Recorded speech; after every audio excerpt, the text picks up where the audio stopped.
Nadugangan ang mga nagpositibo o ang mga nakalas sa Negros Oriental gumikan sa COVID-19. Si Chelo Valiana sa detalye. Ang 59 anyos nga lalaki nga taga Gihulngan City na stroke o namatay Biyernes sa gabi, una pamigawas ang resulta sa iyang RT-PCR test nga nagkumpirmar nga nagpositibo siya sa COVID-19. Samtang nadugangag 26 ang mga bagong kaso sa COVID-19 sa lalawigan sa Negros Oriental, naglakip sa 4 ka mga bata. Ang 2 ka buwan nga babaeng puya ug ang 4 ka buwang lalaki nga puya usab natakdan sa ilang mga ginikanan nga health workers sa Gihulngan District Hospital.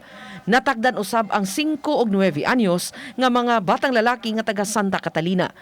Sa 26 ka bag-ong mga kaso sa COVID-19, labing daghan ang sa Gihulngan City ug Santa Catalina nga parehong tag-11 ka kaso.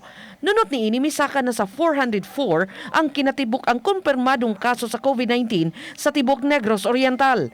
154 ang active cases, 240 ang recoveries ug napulo na ang namatay. Sa laing bahin, nunot sa padayong pagsaka sa mga kaso sa COVID-19, gipaubos karon sa Modified Enhanced Community Quarantine ang tibok Santa Catalina.